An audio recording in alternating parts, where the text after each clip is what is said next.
কোরআনের বাতিকে, ইসলামের বাতিকে ওরা নিভিয়ে দিতে চেয়েছিল, কিন্তু ওরা তো জানে না ইসলামের এই বাতি, কোরআনের এই বাতি, এ বাতি কোনো কেরোসিন তেলের বাতি নয়।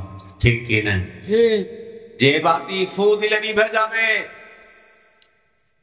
এই বাতি এমন বাতি, এই বাতি যারা মুখের ফু দিয়ে নিভাতে চাইবে আল্লাহ পাক রব্বুল আলামিন তাদেরকেই থেকে নিভিয়ে দেবেন। ঠিক কিনা জোরে বলে?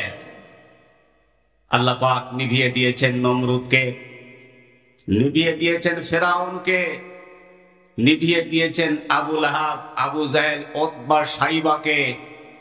আমরা দেখেছি বিগত 16 বছর যারা ইসলামী নেতৃত্বকে খতম করে, কোরআনের মাহফিলে বাধা প্রদান করে ইসলামী জাগরণকে ঠেকাতে চেয়েছে, বিশ্ব বরেণ্য কোরআনের মুফাসসিরকে শহীদ করে যারা এদেশে ইসলামী জাগরণকে ঠেকাতে চেয়েছে, আল্লাহ পাক রব্বুল আলামিন তাদেরকেই এদেশ থেকে উৎখাত করে দিয়েছেন। ঠিক কিনা জোরে বলে? আল্লামা সাইদি রাহিমাহুল্লাহ তিনি তার জীবদ্দশায় বলেছিলেন, এদেশের 12 কোটি মূল লোকেরা তারা যখন গাছের গোড়া ধরে ঝাঁকা দেবে, মামু বাড়ি দিল্লি গিয়ে পড়বা।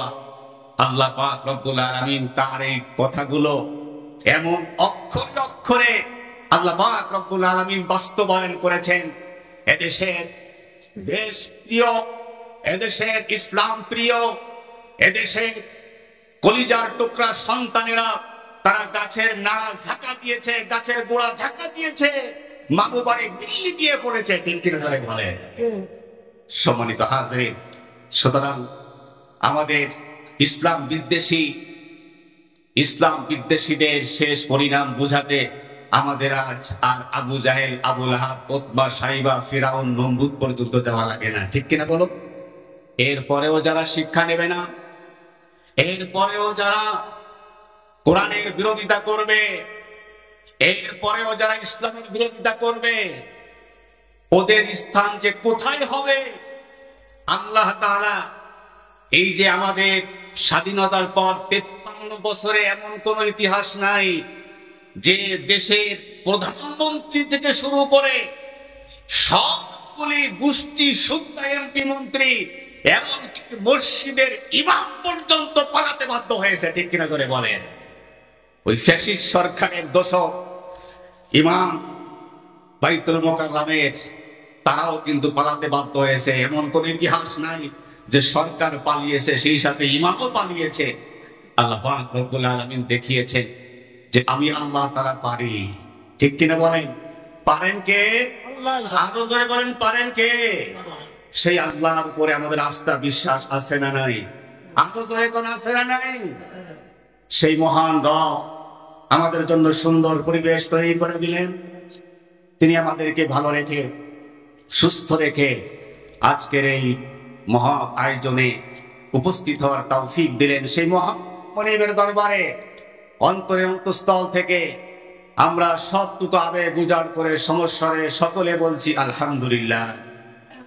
সকলে বলি আলহামদুলিল্লাহ।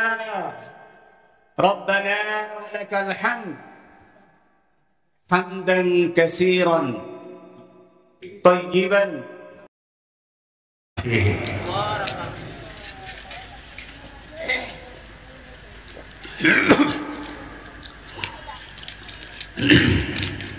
সম্মানিত হাজিরিন, আমরা আল্লাহ পাকের শুকরিয়া আদায় করে নিলাম।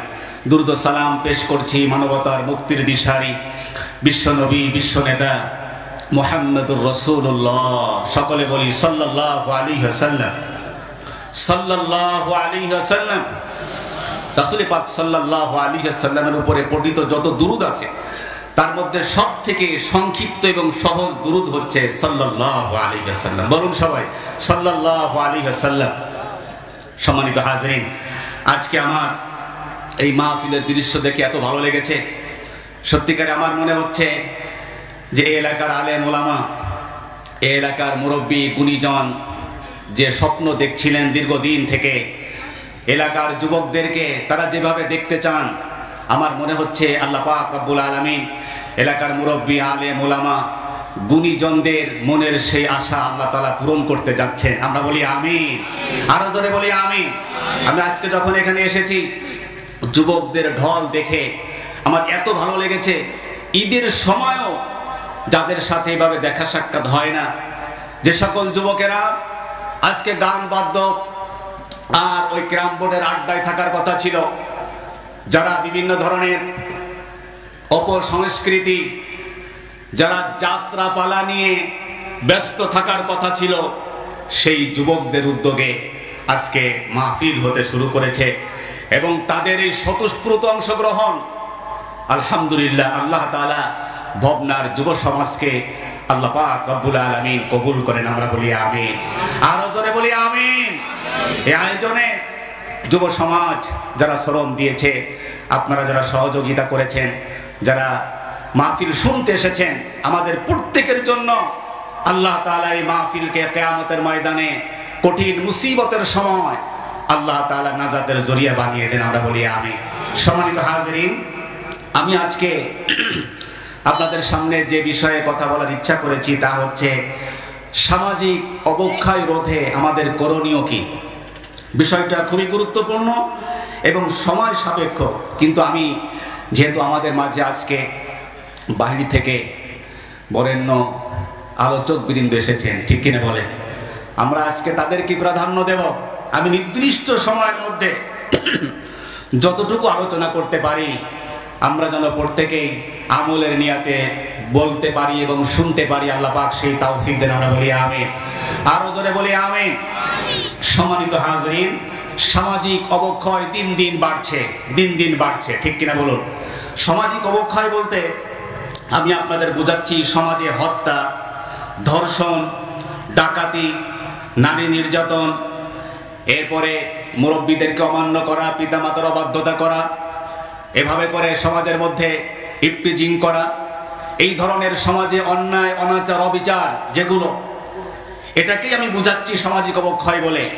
তো সমাজে দিন যত যাচ্ছে এই সামাজিক অবক্ষয় বেড়েই চলেছে, ঠিক কিনা বলো।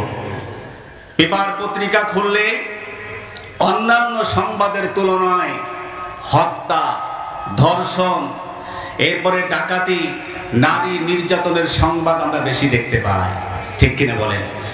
সুতরাং এই সামাজিক অবক্ষয় রোধে আমাদের করণীয় কি, দায়িত্ব কি, এ সম্পর্কে আল্লাহ পাক তৌফিক দিলে যতটুকু সম্ভব নির্দিষ্ট সময়ের মধ্যে যতটুকু পারি ততটুকু আলোচনা করব ইনশাআল্লাহ। সকলে বলে ইনশাআল্লাহ।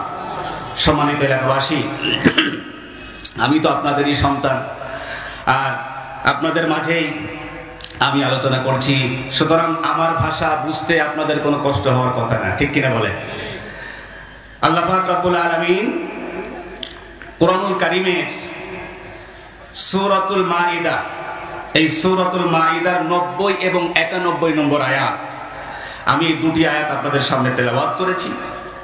আল্লাহ পাক রব্বুল আলামিন এই দুই আয়াতের মধ্যে কি বলেছেন এবং সামাজিক অবক্ষয় রোধে রাসূল পাক সাল্লাল্লাহু আলাইহি ওয়াসাল্লামের সুন্নাহ থেকে এবং কোরআনের অন্যান্য আয়াত থেকে আমাদের জন্য কি নির্দেশনা আছে এ সম্পর্কে কথা বলবো ইনশাআল্লাহ, ইনশাআল্লাহ। সম্মানিত হাজিরিন, এই সামাজিক অবক্ষয় রোধে আমাদের সর্বপ্রথম করণীয় যেটা হবে, সমাজে অবক্ষয় বেড়ে যাওয়ার সবথেকে বড় যে কারণ, প্রধান যে কারণ, তার মধ্যে 4টি কারণ খুবই মারাত্মক।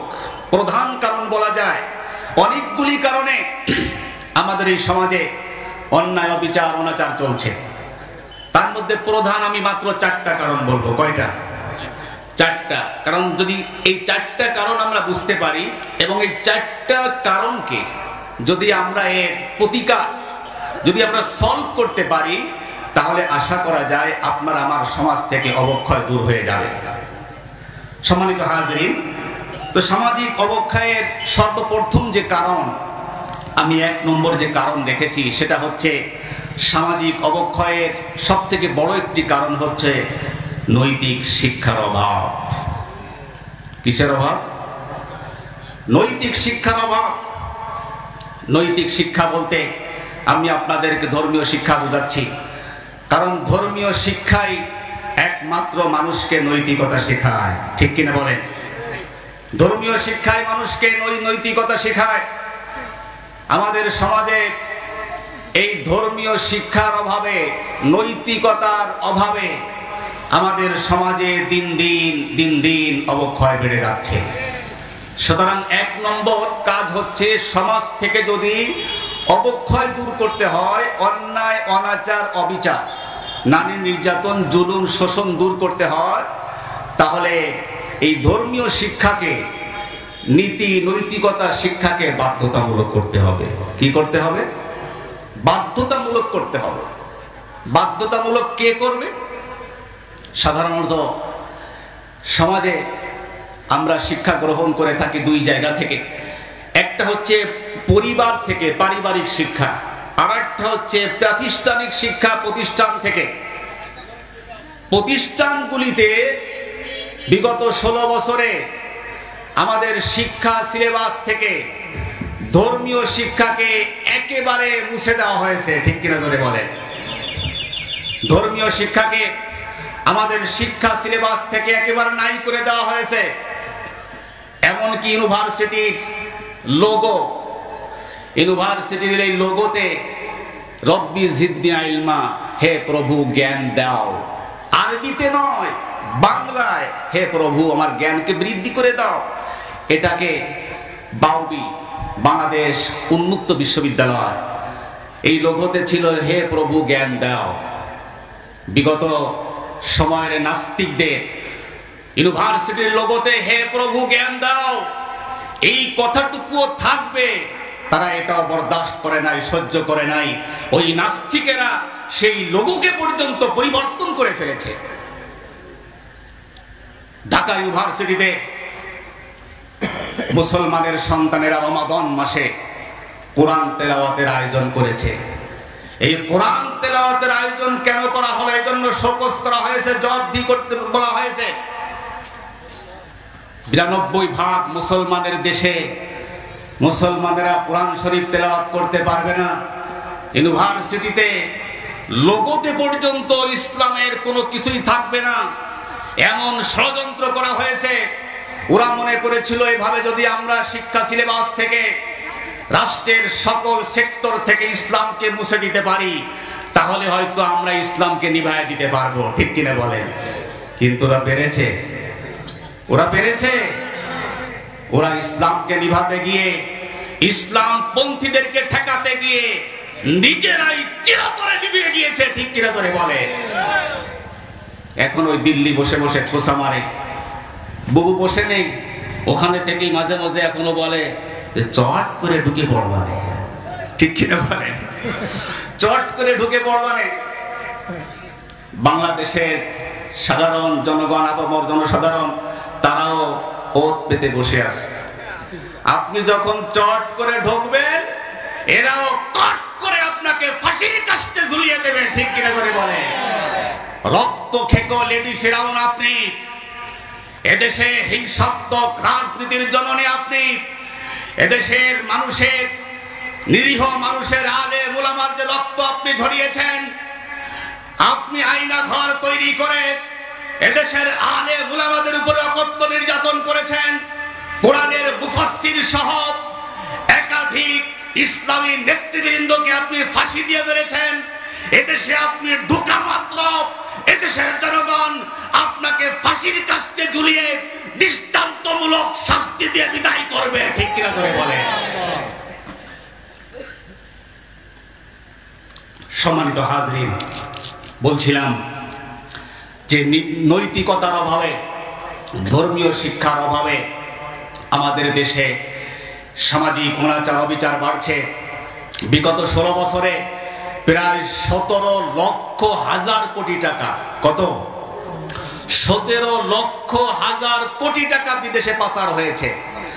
আর এই 16 বছরে আমার দেশ ঋণগ্রস্ত হয়েছে 18 লক্ষ হাজার কোটি টাকা। কত? 18 লক্ষ হাজার কোটি টাকা। তাহলে 1 লক্ষ হাজার কোটি টাকা কম বেশ। যদি এই 17 লক্ষ হাজার কোটি টাকা বিদেশ থেকে ফিরিয়ে আনা যায়, তাহলে আমার দেশের ঋণের বোঝা একেবারেই নেমে যাবে। ঠিক কিনা বলেন? ওরা ধর্মকে নিষিদ্ধ করতে চায়, কারণ হচ্ছে ধর্মকে নিষিদ্ধ করলে বিদেশে টাকা পাচার করা যায়। আল্লামা সাঈদী বলেছিলেন বড় বড় মদের বোতল খাওয়া যায়। ঠিক কিনা বলেন? বিগত সময়ে তারা ধর্মকে মুছে দেওয়ার পায়তারা করেছিল। সুতরাং আজকে বর্তমান যে পরিবেশ, 5 আগস্টের পরে মোটামুটি পরিবেশ ফিরে আসতে শুরু করেছে। ফ্যাসিস্ট বিদায় হয়েছে, বিতাড়িত হয়েছে। অন্তর্বর্তী সরকারের কাছে আমাদের দাবি হচ্ছে যে আমাদের দেশের প্রত্যেকটা প্রতিষ্ঠানে, জেনারেল প্রতিষ্ঠানগুলিতে ধর্মীয় শিক্ষা, নৈতিক শিক্ষা বাধ্যতামূলক করতে হবে। ঠিক কিনা বলেন? এ দেশকে, সমাজকে যদি ধ্বংস থেকে বাঁচাতে চান, অবক্ষয় থেকে বাঁচাতে চান, তাহলে ধর্মীয় শিক্ষাকে, নৈতিক শিক্ষাকে বাধ্যতামূলক করতে হবে। ইউনিভার্সিটি থেকে শুরু করে একেবারে প্রাইমারি লেভেল পর্যন্ত সব সেক্টরে কোরআনের শিক্ষাকে যদি বাধ্যতামূলক করা যায়, তাহলে আশা করা যায় আমাদের দেশ থেকে এই সামাজিক অবক্ষয় দূর হয়ে যাবে। ঠিক কিনা বলেন? সম্মানিত হাজরিন, সুতরাং বলছিলাম যে এই শিক্ষা, ধর্মীয় শিক্ষা বাধ্যতামূলক কারা করবে? তো প্রাতিষ্ঠানিকভাবে ধর্মীয় শিক্ষাকে বাধ্যতা করবে সরকার। প্রাতিষ্ঠানিকভাবে ধর্মীয় শিক্ষাকে বাধ্যতামূলক কে করবে? সরকার।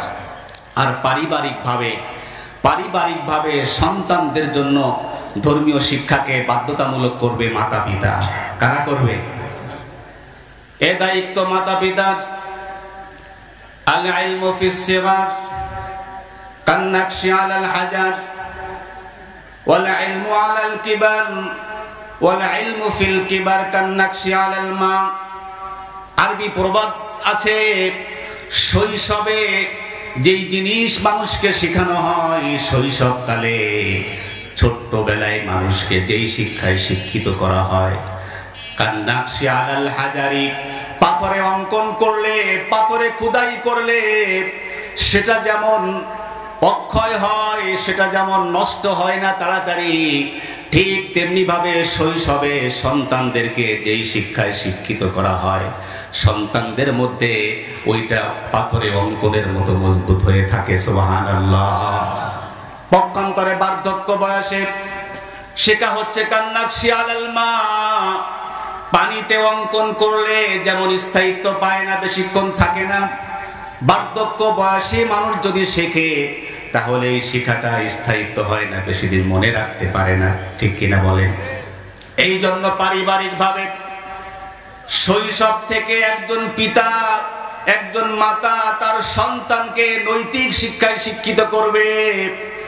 সন্তানের বয়স যখন 1.5 থেকে 2 বছর হতে চলবে, তখন সন্তানকে ভালো ভালো কথা, ধর্মের কথা, ভদ্রতা, কার সাথে কিভাবে কথা বলতে হবে, কিভাবে ধর্ম পালন করতে হবে, বড়দের সাথে কিভাবে ব্যবহার করতে হবে, এই কথাগুলি মাতা পিতা সন্তানকে শিখাবে।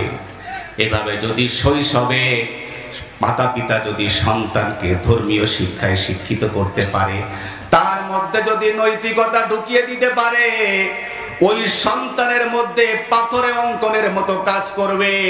এর পরবর্তীতে যেখানেই যাক না কেন, ওই সন্তানকে কোনো প্রকার ষড়যন্ত্র আর তাকে ফিরাতে পারবে না। ঠিক কিনা জোরে বলেন? এই জন্য লোকমান হাকিম রাহিমাহুল্লাহ তিনি তার সন্তান যখন ছোট, তখন তার সন্তানকে তিনি এমন ভাবে এই নৈতিক শিক্ষা তিনি নিজে দিচ্ছেন বাবা হয়ে। আল্লাহ পাক রব্বুল আলামিন লোকমান হাকিমের সেই উপদেশগুলো কোরআনুল কারীমের মধ্যে আল্লাহ তাআলা রেকর্ড করে দিয়েছেন। সুবহানাল্লাহ বলেন। শুধু আল্লাহ তাআলা কোরআনের মধ্যে লোকমান হাকিমের সেই উপদেশগুলো আল্লাহ তাআলা রেকর্ড করেছেন, শুধু তাই নয়, বরং আল্লাহ তাআলা কোরআনের 114টি সূরার মধ্যে একটা সূরার নাম সূরা লোকমান রেখে দিয়েছেন। আল্লাহু আকবার বলেন। লোকমান হাকিম তার সন্তানকে, ছোট্ট সন্তানকে, তার সেই সন্তানকে তিনি উপদেশ দিচ্ছেন বাবা হয়ে।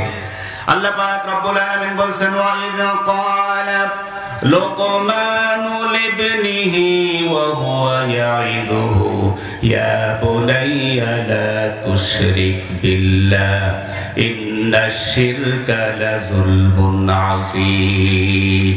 লোকমান হাকিম তিনি তার সন্তানকে, ছোট্ট সন্তানকে সর্বপ্রথম যার সাথে পরিচয় করিয়ে দিচ্ছেন তিনি আর কেউ নন, তিনি হচ্ছেন আল্লাহ। একজন সন্তানকে পিতা সর্বপ্রথম পরিচয় করিয়ে দেবে যার সাথে, তিনি হচ্ছেন আল্লাহ। তিনি কে জোরে বলেন?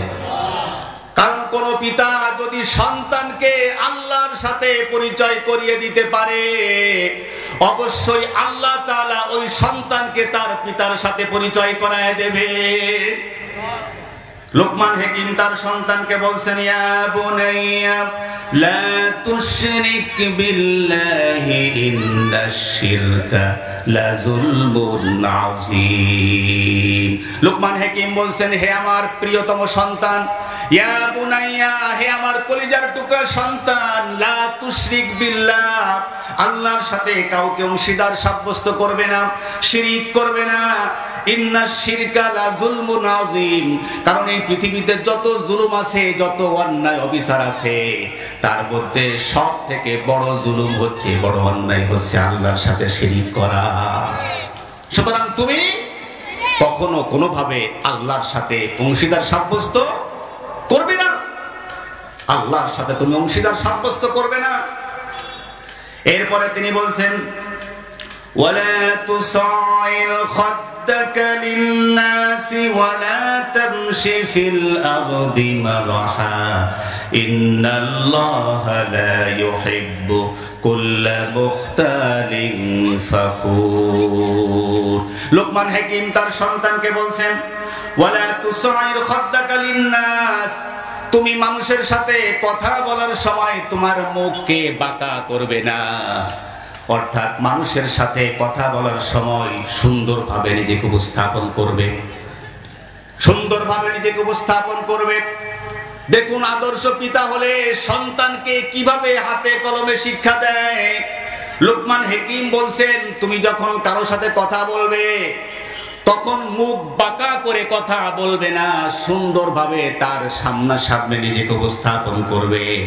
ওয়ালা তামশি ফিল আরদি মারহা, বাবা, হে আমার কলিজার টুকরা সন্তান, তুমি জমিনে দম্ভ ভরে চলবে না। ইন্নাল্লাহা লা ইউহিব্বু কুল্লা মুখতালিন ফাখুর, আল্লাহ পাক অহংকারী দাম্ভিককে পছন্দ করেন না, ভালোবাসেন না। ছোট্ট বাচ্চাকে শিখাচ্ছেন, আমরা তো মনে করি ও তো একেবারে ছোট, কিছুই বোঝে না, 2 বছর 3 বছর 4 বছর বয়স, ওকে এত উপদেশ করার কি দরকার আছে? না, এটা ভুল চিন্তা, ভুল ধারণা। মেডিকেল বিশেষজ্ঞগণ বলছেন, বর্তমান বিজ্ঞানীরা বলছেন যে একজন মানুষের এই ব্রেনে, মাথায় যে জায়গা, প্রায় 10 লক্ষ জিবি জায়গা আল্লাহ পাক রব্বুল আলামিন একজন মানুষের ব্রেনে দিয়েছেন। সুবহানাল্লাহ বলেন। আমরা যে সিম কার্ড, মেমোরি কার্ড ব্যবহার করি, মেমোরি কার্ড, এই মেমোরি কার্ড এটা সর্বোচ্চ 1 টেরাবাইট হয়, অর্থাৎ 1000 জিবি। এরপরে যদি বাড়ে এটা আবার সেক্টর সেক্টর করে বাড়ানো যায়, একসাথে না। আর মানুষের ব্রেনে আল্লাহ পাক জায়গা দিয়েছেন 10 লক্ষ জিবি। আল্লাহু আকবার বলে। তো আপনার সন্তানের বয়স যখন 10 বছর, 7 বছর বা 2 বছরের উপরে বা ভূমিষ্ঠ হওয়ার পর আপনার সন্তানের এই মেমোরি কিন্তু একেবারেই ফাঁকা।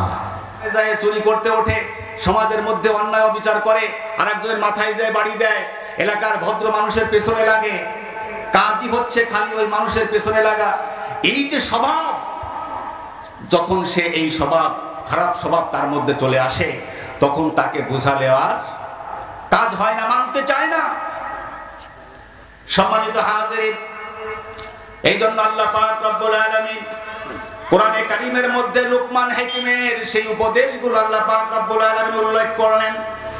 লোকমান হাকিমের পরে তার সন্তানকে বলছেন, ওয়াকসিদ ফি مشيك واغضض من صوتك إن أنكر الأصوات لصوت الحمير الله أكبر বলেন আরো জোরে করে আল্লাহু আকবার লোকমান হাকিম বলছেন বাবা হে আমার প্রিয়তম কলিজার টুকরা সন্তান ওয়াকসিদ ফি মাশিকা তুমি যখন চলবে চলার সময় মধ্যম পন্থায় চলবে ওয়াগদুদ মিন সাউতিক তুমি কথা বলার সময় মানুষের সাথে কর্কট ভাষায় চেঁচায় মেঁচায় কথা বলবে না ইন্না আনকারাল আসওয়াতি লাসাউতুল হামির লোকমান হাকিম বলছেন দেখো এই পৃথিবীতে একটা প্রাণী আছে গাধা এই গাধার যে আওয়াজ গাধার যে চেঁচানি এটা মানুষের কাছে এত অপ্রিয় এত ঘৃণিত গাধার চেঁচানি কেকানি কেউ শুনতে চায় না কারণ গাধা যখন চেঁচায় আওয়াজ করে গলা খেরায় খেরায় আওয়াজ করে এমন আওয়াজ করে যেই শুনে তার বিরক্তি আসে লোকমান হাকিম বলছেন শোনো গাধার আওয়াজ মানুষের কাছে অপছন্দনীয় কারণ হলো গাধা যখন আওয়াজ করে খেকায় খেকায় আওয়াজ করে যার কারণে তার আওয়াজ কেউ পছন্দ করে না সুতরাং বাবা তুমি তোমার আওয়াজকে গাধার মতো এভাবে চেঁচায় চেঁচায় করবে না মধ্যম পন্থায় তুমি আওয়াজ করবে ইন্না আনকারাল আসওয়াতি লাসাউতুল হামির আল্লাহু আকবার ইয়া বুনাইয়া আকিমিস সালাতা ওয়া'মুর বিল মা'রুফি ওয়ানহা আনিল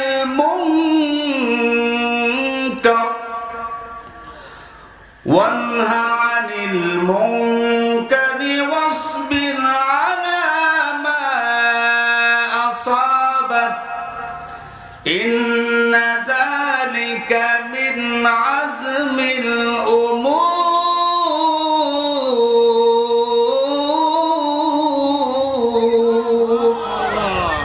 আল্লাহ বলেন হে আমার প্রিয়তম সন্তান আকিমিস সালাত সালাত কায়েম করবে আল্লাহু আকবার বাবা হিসেবে আপনার দায়িত্ব হলো আপনার সন্তানকে নামাজ কায়েমের কথা আপনি নিজে বলবেন বারবার বলবেন নূহ আলাইহিস সালাম তার জাতিকে 950 বছর বলেছিলেন কত বছর আর আপনি আমি এক দুইবার বলে আমরা তো নিরাশ হয়ে যাই যে ওর ধারে আর যাব না ওকে আর ডাকবো না ভালো কাজে আর যাব না কতবার ডাকলাম সে মসজিদে আসে না নূহ আলাইহিস সালামের চেয়ে বেশি তো আপনি ডাকেন নাই কি বলেন 950 বছর রাত দিন ক্বাল রাব্বি ইন্নী দাউতু কওমি লাইলা ওয়া নাহারা আল্লাহ আমি রাত্রেও ডেকেছি দিনেও ডেকেছি যত তাদেরকে ডেকেছি ফালাম ইয়াজিদহুম দুআই ইল্লা ফিরারা যত কল্যাণের দিকে ডেকেছি তত তারা ঘাড় বাঁকা করে ছাগলের মতো অন্যায়ের দিকে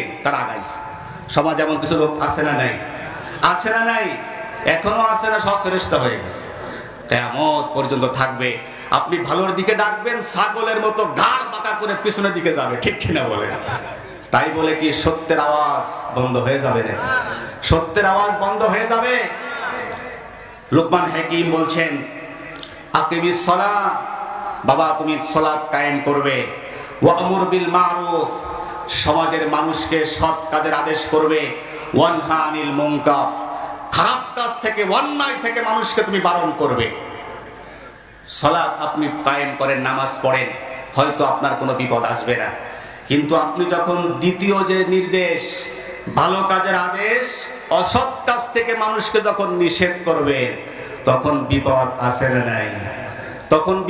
না নাই এই যুবকগুলো যদি ওই আপনার প্রাইমারি স্কুলের মাঠে বড় কনসার্টের আয়োজন করতো তাহলে সমালোচনা কেউ করতো না কিন্তু এরা যখন মাহফিল করেছে তখন দেখবেন কিছু লোক থাকে সব জায়গায় থাকে ঠিক কিনা বলেন কিছু লোক এদের পেছনে লেগে যাবে আছে না নাই সব জায়গাতে আছে কিন্তু আলহামদুলিল্লাহ সুম্মা আলহামদুলিল্লাহ আমরা দেশের প্রত্যন্ত অঞ্চলে এবং দেশের অধিকাংশ জায়গায় আমরা দেখতে পাচ্ছি যুব সমাজ জেগেছে আলহামদুলিল্লাহ বলেন আরো জোরে কোন আলহামদুলিল্লাহ ইতিমধ্যে নাস্তিক মুরতাদদের গায়ে জ্বালা শুরু হয়ে গেছে। যেই যুবকদেরকে আগে সারা রাত গাজির গীতে রাখতাম, কনসার্টে রাখতাম, নাচ গান বাদ্যতে রাখতাম, তারা আজকে মাহফিলের আয়োজন করতেছে, মিডিয়াতে অনেকে বিষোদ্গারও করতেছে মাহফিল নিয়ে, ঠিক কিনা জোরে বলেন? তাদেরকে আমরা বলি মাহফিল নিয়ে, দিন নিয়ে, কোরআন নিয়ে, তাফসীর নিয়ে বিষোদ্গার করবেন না, করবেন না। এই বিষোদ্গার করে কেউ টিকতে পারে নাই, কারো পরিণাম ভালো হয়নি, ঠিক কিনা বলেন? বিশ্বনবী সাল্লাল্লাহু আলাইহি ওয়াসাল্লাম যখন কোরআনের দাওয়াত মানুষের মধ্যে দিয়েছেন, তখন ওই সমাজের কিছু ওই মাথা মোটা নেতারা ওরা আইন পাশ করেছিল, লা তাসমাউ লিহাযাল কোরআন, তোমরা এই কোরআনকে শুনতে পারবে না, কোরআন শুনতে দেওয়া যাবে না, কারণ কোরআন যেই শোনে তার ঈমান বেড়ে যায়। তার ঈমান কি হয়? বেড়ে যায়। ওরাও চেষ্টা কম করে নাই, কিন্তু বেড়েছে। এই আবর্জনা সব পৃথিবী থেকে সব ওই কি বলে নালা প্রনালা ডাস্টবিনে নিক্ষিপ্ত হয়েছে। আল্লাহর কোরআন ইসলাম পৃথিবীতে কায়েম রয়েছে, কিয়ামত পর্যন্ত আল্লাহ পাক রব্বুল আলামিন কায়েম রাখবেন, ঠিক কিনা জোরে বলেন? সম্মানিত হাজিরিন, সুতরাং বলছিলাম লোকমান হাকিম তার সন্তানকে বলছেন নামাজ কায়েম করো, এরপরে কি করো? ওয়ামুর বিল মারুফ ওয়ানহা আনিল মুনকার, সমাজের লোককে ভালোর দিকে, কল্যাণকর কাজের দিকে ডাকো এবং খারাপ কাজ যারা করে তাদেরকে নিষেধ করো। দেখুন লোকমান হাকিম সন্তানকে বলছেন, ইয়া বুনাইয়া আকিমিস সালাতা ওয়ামুর বিল মারুফ ওয়ানহা আনিল মুনকার। এরপরে তিনি বলছেন ওয়াসবির আলা মা আসাবাক ইন্না যালিকা মিন আযমিল উমুর। লোকমান হাকিম বলছেন, বাবা তুমি যখন মানুষকে ভালোর দিকে ডাকবে আর খারাপ কাজ থেকে যখন বারণ করবে, নিষেধ করবে, তখন তোমার উপরে বিপদ আসবে। ওয়াসবির আলা মা আসাবাক, মানুষকে কল্যাণের দিকে ডাকার কারণে, মানুষকে খারাপ কাজ থেকে বারণ করার কারণে তোমার উপরে যখন বিপদ আসবে, খবরদার বিপদে তুমি যেন বিচলিত না হও। ওয়াসবির আলা মা আসাবাক। এই যুগে আল্লাহ পাক রব্বুল আলামিন যাদেরকে এই দিনের কাজ করাচ্ছেন তাদের জীবনে বাধা আছে না নাই? আরো জোরে বলেন, বাধা আছে না নাই? এটা হচ্ছে যুগে যুগে আল্লাহ তাআলা যত নবী রাসূল পয়গম্বরদেরকে পাঠিয়েছেন, যেখানে বিশ্ব নবী সেখানে আবু জাহেল আছে না নাই? যেখানে মুসা সেখানে ফেরাউন, সব জায়গায় বাধা এসেছে।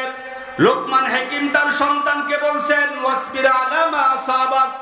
সন্তান দিনের কাজ করতে গিয়ে, সৎ কাজ করতে গিয়ে, অসৎ কাজ থেকে মানুষকে বারণ করতে গিয়ে তোমার উপরে বিপদ আসতে পারে, বাধা আসতে পারে, জেল কাটা লাগতে পারে, ফাঁসির কাস্টে ঝুলা লাগতে পারে। এই সমস্ত বিপদের মুখোমুখি হয়ে বাবা তুমি অবিচল থাকবে, খবরদার তুমি যেন বিচলিত না হও। ওয়াসবির আলা মা আসাবাক। আল্লাহ পাক রব্বুল আলামিন তোমাকে যে দায়িত্ব দিয়েছেন, এই দায়িত্ব ধৈর্যের সাথে তুমি পালন করে যাবে। আল্লাহু আকবার, আল্লাহু আকবার। সন্তানকে কিভাবে একেবারে প্র্যাকটিক্যালে হাতে কলমে বাবা শেখাচ্ছেন। এই বাবার সন্তান, এই বাবার সন্তান কত সৌভাগ্যবান। আল্লাহু আকবার। আপনারা আশ্চর্য হয়ে যাবেন, আশ্চর্য হয়ে যাবেন। লোকমান হাকিম ইনি কিন্তু বড় কোনো ক্ষমতাশীল ছিলেন না, ভালো কোনো চেহারার অধিকারী ছিলেন না, কোন সামাজিক বিশেষ ব্যক্তিত্ব ছিলেন না। তার প্রাথমিক জীবন অত্যন্ত জীর্ণ শীর্ণভাবে কেটেছে। ইনি ছিলেন হাবশী একজন গোলাম, মিশরে বসবাস করতেন। ওনার চেহারা ছিল মারাত্মক কালো এবং একটু বেটে টাইপের লোক ছিলেন, বেশি লম্বাও না। আবার তাফসীর এসেছে পায়ের এই পাতা মোটা ছিল, খুবই গোশত বেশি ছিল, দেখতে ভালো দেখাতো না। ঠোঁটগুলো মোটা, আবার নাক লম্বা। এই লোকটা গোলাম, তিনি বকরি চড়াতেন। তিনি একবার এভাবে তার শেষ জীবনে আল্লাহ পাক যখন তাকে সফলতা দিয়েছেন, মানজিলে মকসিদে মা মাকসুদে পৌঁছানোর মতো আল্লাহ পাক রব্বুল আলামিন ব্যবস্থা যখন করছেন, উনি এভাবে বক্তৃতা করে উপদেশ দিয়ে তিনি শেষ করছেন। তো ওই মঞ্চে একজন এসে বলতেছে, আপনি কি সেই লোকমান যে আমি অমুক জায়গায় অমুক এত বছর আগে আপনি আমার সাথে এভাবে বকরি চড়াইছিলেন? আপনি কি সেই লোকমান নাকি? বলে হ্যাঁ আমি সেই লোকমান। সুবহানাল্লাহ, সুবহানাল্লাহ। বলেন আপনি এই পর্যায়ে উঠলেন কিভাবে? বলে আমার আল্লাহ উঠাইছে। সুবহানাল্লাহ। বলেন আমি একটা কাজ সব সময়ের জন্য আমি লক্ষ্য রাখি, গুরুত্বের সাথে করি, তা হচ্ছে আমি যখন কথা বলি সকল অনর্থক কথা আমি এড়িয়ে চলি, অনর্থক কথা আমি বলি না। নাম্বার 2 হচ্ছে যা বলি সত্য সঠিক বলার চেষ্টা করি। আশা করি হয়তো আল্লাহ তাআলা এই ওসিলা আমাকে এই পর্যন্ত পৌঁছাইছেন। সুবহানাল্লাহ। সম্মানিত হাজরিন, বলছিলাম যে লোকমান হাকিম তার সন্তানকে বলছেন যে তুমি যখন এই সৎ কাজের আদেশ, অসৎ কাজ থেকে মানুষকে বারণ করবে, নিষেধ করবে, তখন তোমার উপরে বিপদ আসবে, বাধা আসবে। এই বাধা বিপদে তোমাকে অবিচল অটল থাকতে হবে। আল্লাহ পাক রব্বুল আলামিন আমাদেরকে অটল থাকার তৌফিক দেন। আমরা বলি আমিন। নারায়ে তাকবীর, নারায়ে তাকবীর। প্রধান বক্তার আগমন, প্রধান বক্তার আগমন ভবনাবাসীর পক্ষ থেকে, ভবনা যুব সমাজের পক্ষ থেকে। সম্মানিত হাজরিন, বলছিলাম যে এভাবে করে লোকমান হাকিম পারিবারিকভাবে তার সন্তানকে তিনি নৈতিকতা শিখিয়েছেন, ধর্ম শিখিয়েছেন।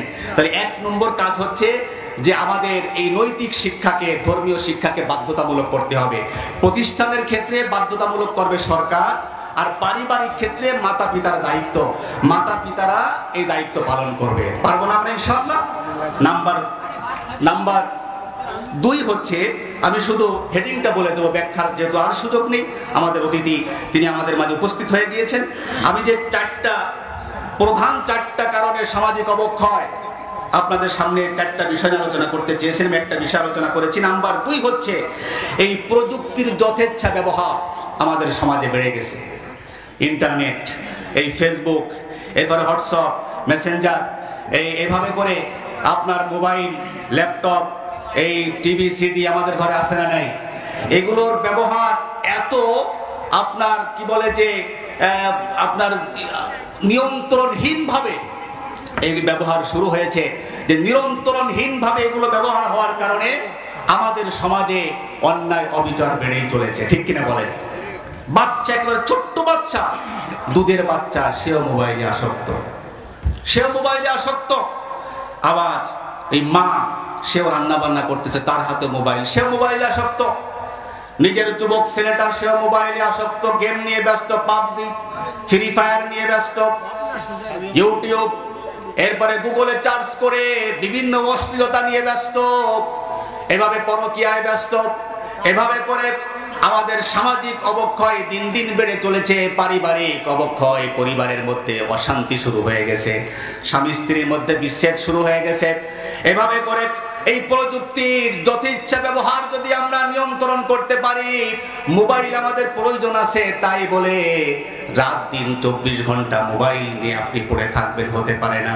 আপনার সন্তান কেবলমাত্র 5 বছর 7 বছর বয়স, তার হাতে আপনি মোবাইল দিয়ে তাকে আপনি শেষ করে ফেলছেন। 13 বছরের মেয়ের হাতে টাচ মোবাইল দিয়েছেন। মেয়ে তো আপনার কি বলে ওই যে বিভিন্ন ধরনের অনুষ্ঠানে, বিভিন্ন ধরনের টিকটকে আসক্ত হয়ে তার জীবন ধ্বংস করে দিচ্ছে।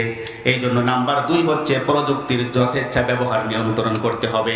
নাম্বার 3 হচ্ছে মাদক সেবন আমাদের সমাজে আছে না নাই? মাদক সেবন করার কারণে আমাদের সমাজটা ধ্বংসের দিকে চলে যাচ্ছে।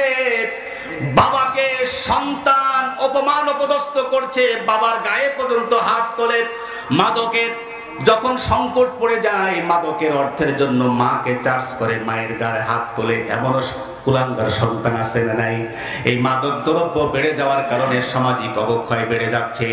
নাম্বার 4 হচ্ছে, নাম্বার 7 হচ্ছে যে সামাজিক অন্যায় অপরাধের উপযুক্ত শাস্তি না থাকার কারণে অন্যায় অপরাধ হচ্ছে। এক ধরনের লিডারেরা, গডফাদারেরা সেগুলোকে শেল্টার দিচ্ছে, তাদের সমর্থন দিচ্ছে। ঠিক কিনা বলেন?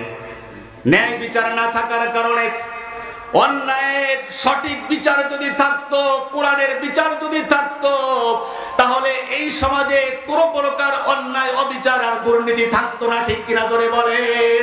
সুতরাং যদি আমরা আমাদের সমাজে, আমাদের রাষ্ট্রে, আমাদের পরিবারে যদি আমরা শান্তি আনতে চাই, অবক্ষয় দূর করতে চাই, তাহলে চতুর্থ নম্বর হচ্ছে কোরআনের রাজ কায়েম করতে হবে। যদি কোরআনের রাজ আমরা কায়েম করতে পারি, আপনার আমার সমাজ শান্তির সমাজে পরিণত হবে। ঠিক কিনা জোরে বলেন, আরো জোরে কোন ঠিক কিনা? 5ই আগস্টের গণ আন্দোলনের মাধ্যমে ছাত্র জনতার রক্তের বিনিময়ে আমরা একটা ফ্যাসিস্ট মুক্ত রাষ্ট্র আমরা পেয়েছি, ঠিক কিনা বলে। কিন্তু আমরা সত্যিকারে সেই ইসলামী রাষ্ট্রের যেই স্বপ্ন দেশের মানুষ দেখে, আমরা কিন্তু সেই পর্যন্ত আজও যেতে পারিনি, ঠিক কিনা বলেন। সেটা হচ্ছে আমাদের সামনে, সেই সুযোগ হচ্ছে আমাদের সামনে। আজকে মাহফিল থেকে আমাদের প্রতিজ্ঞাবদ্ধ হতে হবে, যদি এদেশে ন্যায় ইনসাফ কায়েম করতে গিয়ে, এদেশে সত্য প্রতিষ্ঠা করতে গিয়ে, কোরআনের সমাজ প্রতিষ্ঠা করতে গিয়ে, মেহনতি দুঃখী মানুষের অধিকার ফিরিয়ে আনতে গিয়ে আরো হাজারো যুবকের রক্ত প্রয়োজন হয়, তাহলে আমরা সেই শহীদি কাফেলায় শামিল হয়ে যাব। রাজি আছেন কারা কারা? হাত উঁচু করে আল্লাহকে দেখান, নারায়ে তাকবীর।